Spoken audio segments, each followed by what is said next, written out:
तो ये स्कूल के बच्चे अचानक से गायब होने लग रहे थे और जंगल में पेड़ पर डॉल मिलने लगे और साथ ही साथ वही बच्चे जो गायब हो रहे थे वो ज़मीन के अंदर गड़े हुए मिलने लगे।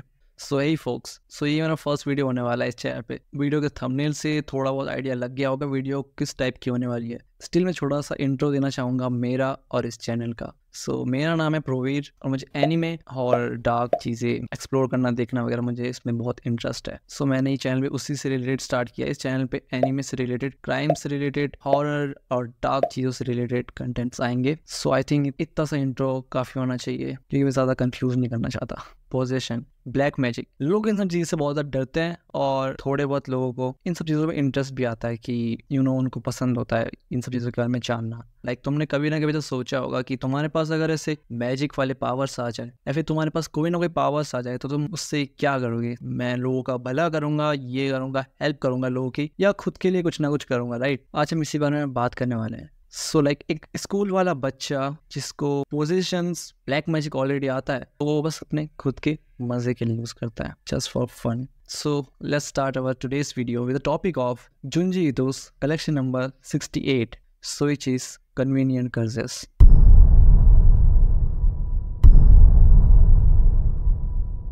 जिन लोगों को नहीं पता कि जुंजी ईटो क्या है, जुंजी ईटो मेनली एक मांगा है जो कि जुंजी ईटो ने ही लिखा है। तो उनके मांगा का नाम जुंजी ईटो कलेक्शन है, जिसके अंदर बहुत सारे ऐसे हॉरर और बहुत सारे फोबियाज के ऊपर उन्होंने ये लिखा है। काइंड ऑफ बहुत ज़्यादा ऐसे बोलते हैं कि ये बहुत ज़्यादा डिस्टर्बिंग वाला मांगा है, तो आप चाहो तो वो रीड कर सकते हो। उसी में से एक कलेक्शन है सुइची के बारे में, और सुइची एक बहुत ही पॉपुलर कैरेक्टर है जुंजी ईटो कलेक्शन में से। तो बात करते हैं सुइची की। सुइची सूजी जो कि है 11 साल का एक बच्चा। सुइची क्लेम करता है कि सुइची 6 जून को 6:06 और 6 सेकंड में पैदा हुआ था, बट एक्चुअली में वो 3 मई को पैदा हुआ था, ऐसा मांगा में बताया गया है। और उसके पास्ट के बारे में ज़्यादा कुछ ऐसे डिटेल्स और डाटा नहीं है उसमें। सुइची को एक रेयर कंडीशन है जिसमें उसको आयरन खाने की आदत है, मतलब उसको लोहे वगैरह खाने की आदत है, जिसकी वजह से उसके पास एबिलिटी है अनलिमिटेड नील्स वगैरह ऐसे प्रोड्यूस करने की। सुइची अपने इविल स्किन्स की वजह से और भी अपने इविल ट्रिक्स की वजह से जाना जाता है, बट मेनली उसके ट्रिक्स उसी के ऊपर उल्टा रिवर्स हो जाते हैं काइंड ऑफ। बट उसके स्कीम्स और जो ट्रिक्स होते हैं वो काफ़ी ज़्यादा डार्क टाइप के होते हैं। आज हम लोग सिर्फ बात करने वाले हैं जुंजी ईटो कलेक्शन 68 के बारे में, क्योंकि जुंजी ईटो जो एनीमे है जुंजी ईटो कलेक्शन उसका पहला एपिसोड है और वो सोइची के बारे में ही है। इस बारे में स्टार्ट होने के साथ ही आपको कुछ ऐसे सीन दिखाए जाते हैं जहाँ पर सोइची डॉल्स के ऊपर नील्स मार रहा होता है, डॉल्स के स्टमक में, और जो स्टूडेंट होता है उसी स्टूडेंट को दर्द होता है जिस स्टूडेंट का उसने डॉल बनाया होता है। सुइची काइंड ऑफ ऐसे आप कह सकते हो कि बहुत ज़्यादा ऐसे ईगोइस्टिक पर्सन है, मतलब वो अपने आप को बहुत ज़्यादा ग्रेट समझता है, बहुत ज़्यादा ऐसे हैंडसम समझता है, और वो क्लास में ऐसे अटेंशन पाने के लिए लड़कियों से कह लो या फिर किसी से भी वो अटेंशन सीकर टाइप का पर्सन होता है। भले ही उसको मतलब ऐसे खुद से बहुत ज़्यादा प्यार होता है, मतलब खुद को बहुत ज़्यादा ग्रेट समझता है, बट उसको ऐसा नहीं चाहिए कि उसको सबको पता चले कि ये जो कर रहा है, जो भी ऐसे हो रहा है, जो भी वो ऐसे पोजेशन वगैरह कर रहा है, जो कैसे काम ग्रेट का, उसके हिसाब से जो ये ग्रेट काम वो कर रहा है वो किसी को पता ना चले। तो उस टाइप का पर्सन है, मतलब इस टाइप की उसकी पर्सनैलिटी है। तो के हिसाब से ये उसका सीक्रेट है कि वो जो करता है वो किसी को पता नहीं चलेगा, और ऑब्वियसली किसी को पता नहीं चलता वैसे ज़्यादातर।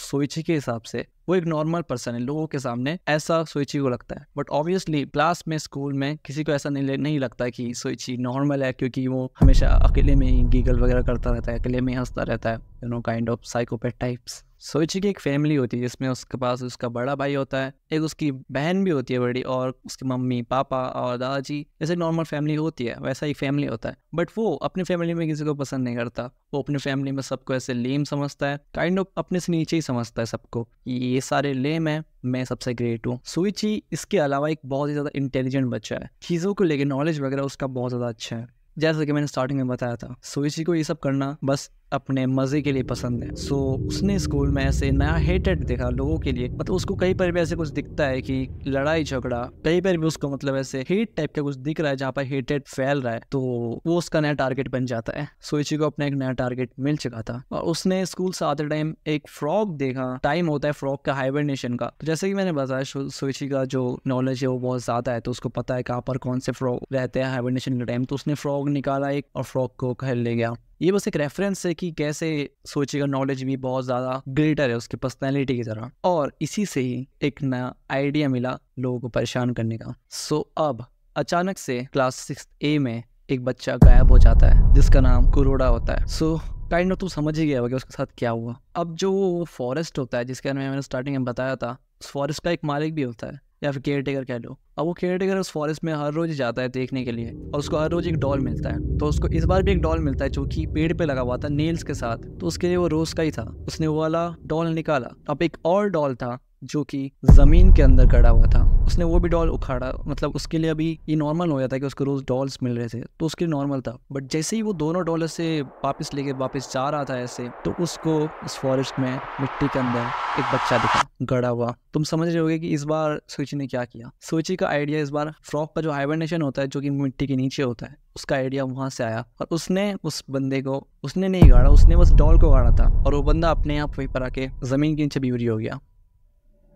वो मिलने के बाद ये बात स्कूल में फैल गई और सबको पता चल गया वो जो स्टूडेंट खोया था उस क्लास से वो मिल चुका है। तो सब लोग ऐसे थोड़े बहुत डरे हुए थे, थोड़े बहुत कंफ्यूज थे कि कैसे हुआ। बट एक पर्सन था जो इस टाइम पे बहुत ज़्यादा सैड था, बहुत ज़्यादा इरिटेटेड, फ्रस्ट्रेटेड था, वो था सोइची।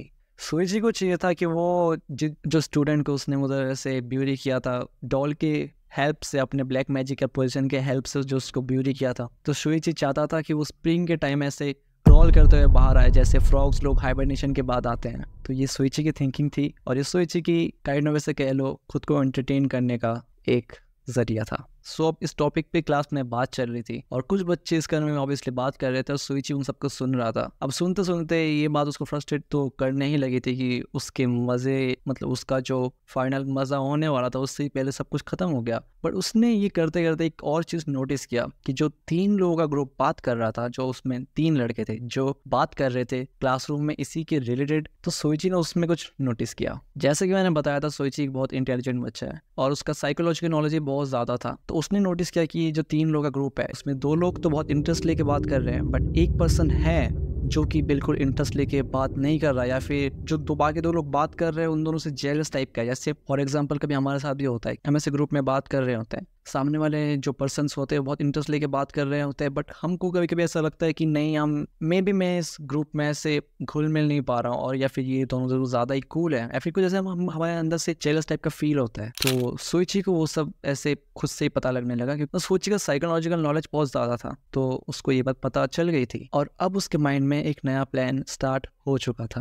अब सोइची को पता चल गया था कि ऐसे जो इशिजा का है वो कावाई से बहुत हेट करता है, और जहाँ पर सोइची को हेट दिखता है वहाँ पर सोइची अपना कोई ना कोई ऐसे खुद को एंटरटेन करने के लिए कुछ ना कुछ ऐसे ढूंढ ही लेता है। इस बार सोइची ने क्या किया, सोइची सीधा इशिजाका के पास गया, उसके पास जाके बोला उसने खुद से कि क्या तुम कावाई से हेट करते हो, क्या तुम कावाई को मरा हुआ देखना चाहते हो, क्या तुम कावाई को कर्ज होते हुए देखना चाहते हो, तुम्हें चिंता करने की कोई ज़रूरत नहीं है, ये काम तुम्हारे बदले मैं कर दूंगा। बट इशिजाका को ये सब बातें कुछ समझ नहीं आती, तो वो कुछ नहीं बोलता और सिंपली सोइची को इग्नोर कर देता है। तो अब सोइची घर आ चुका होता है और वो हर रोज़ की तरह अपनी बहन को परेशान कर रहा होता है। लाइक सोइची का ये नॉर्मल ऐसा बिहेवियर है कि वो दूसरों को परेशान करता रहता है और अपने फैमिली में अपने सिबलिंग्स को परेशान करता रहता है। तो इस बार सोइची अपने बहन को एक स्पाइडर लेके उसको परेशान कर रहा था कि अपने उसके पास ले जा रहा था। ऑब्वियसली जैसे लड़कियां से डरती है स्पाइडर से, तो वैसे ही अपने बहन को परेशान कर रहा था, और जैसे उसने पिछली बार फ्रॉग से परेशान किया था इस बार स्पाइडर से परेशान किया था। बट थोड़ी देर बाद उसका बड़ा भाई आ जाता है और उसका बड़ा भाई आके जो स्पाइडर था उसको लेके सोइची के ऊपर फेंकने लगता है क्योंकि सोइची ज़्यादा डरता है स्पाइडर से। सोइची अपने रूम में चला जाता है। अब रूम में जाने के बाद उसको अपने नए गेम के लिए, मतलब उसका जो नेक्स्ट वाला प्लान होने वाला था उसके लिए एक आइडिया चाहिए था, तो आइडिया सोच रहा ही होता है। अब उसको एक नया आइडिया मिल चुका होता है जो कि होता है स्पाइडर। अब नेक्स्ट डे स्कूल में क्लास चल रही होती है एज यूजुअल, जैसे नॉर्मल क्लास चलती है, क्लास चल रही होती है, बट सोइची के पास होता है कावाई का एक डॉल, और उस डॉल के पेट में नेल चुभो रहा होता है। वो नेल चुभा रहा होता है कवाई का जो डॉल था उसके पेट में। उसी रीजन से कवाई को उससे पेट में दर्द होने लगता है और वो टीचर से परमिशन लेके एज यूजुअल वॉशरूम में जाओगे तो वॉशरूम चला जाता है, और वॉशरूम में जाते ही उसका जो पेट दर्द है वो अचानक से ठीक हो जाता है। तो उसका पेट दर्द ऐसे अचानक से ठीक हो जाता है, तो वो सोचता है अब मुझे पर कोई ज़रूरत नहीं है, तो मैं क्लासरूम चला जाता हूँ। तो वैसे जैसे ही क्लासरूम वापस जाने के लिए वो डोर खोलता है, बट वो डोर खुलता नहीं है वॉशरूम का, और इसी टाइम सोइची जो डॉल था कवाई कुन का, उसके ऊपर एक स्पाइडर का डॉल छोड़ देता है। स्पाइडर का डॉल कर फिर स्पाइडर का फिगर वो उसके डॉल के ऊपर छोड़ देता है।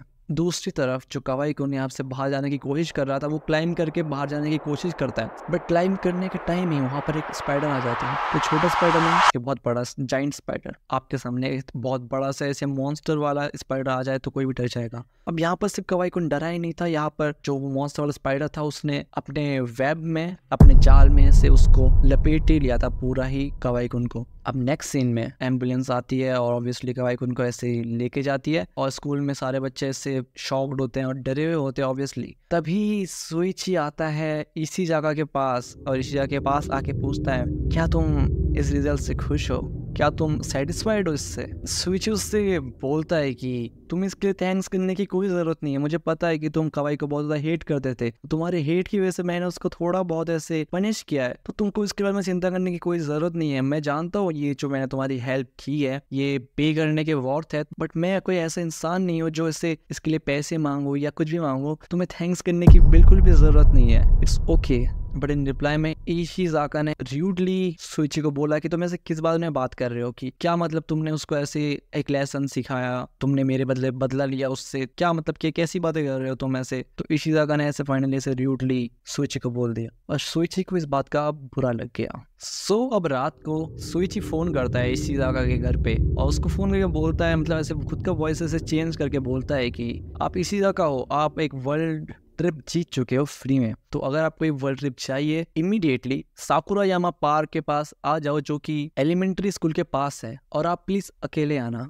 इशिज़ाका जो है वो आता है उस पार्क में और अकेले ही आता है, और इशिज़ाका को ऑलरेडी पता होता है जो कॉल पे वो आवाज़ थी, वो वॉइस थी, वो सुइची की ही वॉइस थी। स्टिल वो आता है पार्क में और पार्क में आके वेट कर ही रहा होता है, तब वो कहीं ना कहीं से मॉन्स्टर आ जाता है और उस मॉन्स्टर के पतले पतले से पैर होते हैं और लंबे लंबे से हाथ, लंबे पैर और लंबे हाथ। तो वो मॉन्स्टर ऐसे इशिज़ाका के पीछे पड़ जाता है। अब इशिज़ाका भाग रहा होता है, भागते भागते जो फॉरेस्ट था पहले, उसी फॉरेस्ट में इशिज़ाका चले जाता है दौड़ते दौड़ते। वो जो मॉन्स्टर है उसका पीछा करते करते उसी फॉरेस्ट में पहुंच जाता है, और उस फॉरेस्ट में इस बार जो उस फॉरेस्ट का केयर टेकर था उसने ट्रैप बिछा रखे थे, तो वो जो मॉन्स्टर है उस ट्रैप में फंस जाता है। और फंसने के बाद जब वो मॉन्स्टर नीचे आता है तब उसको पता चलता है इशिज़ाका को कि ये सुइची ही था। तो अब इशिज़ाका जो है, इशिज़ाका को सब कुछ पता चल चुका होता है कि ये सुइची ही कर रहा था, तो इशिज़ाका वहां से अब चले जाता है। अब सुइची ऊपर अकेले फंस जाता है ट्रैप में। अब जो वहाँ का केयर टेकर था, जो वहाँ का मालिक था उस फॉरेस्ट का, अब वो आ जाता है। अब वो आके सुइची को मारने की कोशिश करता है, एक्स लेके सुइची की तरफ फेंकता है, बट सुइची कैसे भी डॉज करता है। तो अब सुइची का थोड़ी देर बाद भाई भी, जो बड़ा भाई है सुइची का, वो भी आ जाता है। अब वो आके सुइची को कैसे ना कैसे बचाता है उससे। जो वहाँ का केयर टेकर था वो बोलता है मैं पुलिस बुलाऊंगा, अब ऐसे कॉप्स बुलाऊंगा कि तुम्हारा भाई ये सब कर रहा है। तो अब उसका बड़ा भाई बोलता है कि तुमने यहाँ पर ट्रैप बिछा रखा है, ये भी इलीगल है, तो मैं भी पुलिस को बता सकता हूँ। तो ऐसे करके सुइची को बचा लेता है। तो मतलब यहाँ पर ऐसे हमको बताया गया कि जैसे सुइची के जो ट्रिक्स और उसके इविल स्कीम्स होते हैं, एंड में जाके वो उसी में खुद ही फंस जाता है काइंड ऑफ ऐसे। और एपिसोड के एंड में हमें एक और सीन दिखाया जाता है जो कि होता है उसके फ्रॉग का, जो कि उसने पकड़ा था स्टार्टिंग में। जो फ्रॉग था हाइबरनेट कर रहा था जमीन के नीचे, जो कि सुइची ने वहां से उठा के अपने घर पे लेके गया था और एक बॉक्स में रख दिया था आराम से। सुइची उस बॉक्स को कुछ दिन बाद ऐसे फिर से खोलता है, तब तक वो फ्रॉग मर के स्केलेटन बन चुका होता है, उस वजह उसका स्केलेटन ही बचता है। तो सुइची वो सब देख के थोड़ा और डिसअपॉइंट हो जाता है। और इसी के साथ हमारा ये वाला एपिसोड यहाँ पे खत्म हो जाता है, जो कि था जुंजी ईतो's कलेक्शन नंबर 68 सुइचीज कन्वीनियंट कर्जेस। तो सुइची जो कैरेक्टर है वो बस मतलब जो भी करता है बस अपने फन के लिए करता है, सिर्फ अपने फन के लिए। और ऊपर उसको कहीं भी हेटेड वगैरह ऐसे दिखे तो वो उसका नया प्लान बन जाता है, नया आइडिया बन जाता है, उसके फन का एक नया जरिया बन जाता है। ऐसा ही है सुइची का कैरेक्टर। और ये सुइची का बस एक ही स्टोरी था, इसके बाद बहुत सारे और स्टोरीज है सुइची के, और सुइची ही नहीं जुंजी ईतो कलेक्शन के ऐसे और भी बहुत सारे इससे बहुत ज्यादा डिस्टर्बिंग, बहुत ही ज्यादा हॉरर, बहुत ज्यादा स्केरी टाइप के और बहुत ही ज्यादा घिनौने टाइप के भी ऐसे स्टोरीज हैं जुंजी ईतो में, जो कि आगे वाले वीडियोस में ऑब्वियसली मैं लेके आऊंगा। आई होप तुमको ये वीडियो पसंद तो आया होगा। ये मेरा पहला वीडियो था, तो तुम बता सकते हो कि इसमें क्या मिस्टेक्स थे, क्या पसंद आया, क्या पसंद नहीं आया, क्या मैं इंप्रूव कर सकता हूँ। ये सब कमेंट में तुम बता सकते हो, राइट। मेरा वर्क पसंद आ रहा है तो सब्सक्राइब कर सकते हो। आज के वीडियो के लिए बस इतना ही, नेक्स्ट वीडियो में मिलेंगे, तब तक के लिए थैंक्स फॉर वॉचिंग।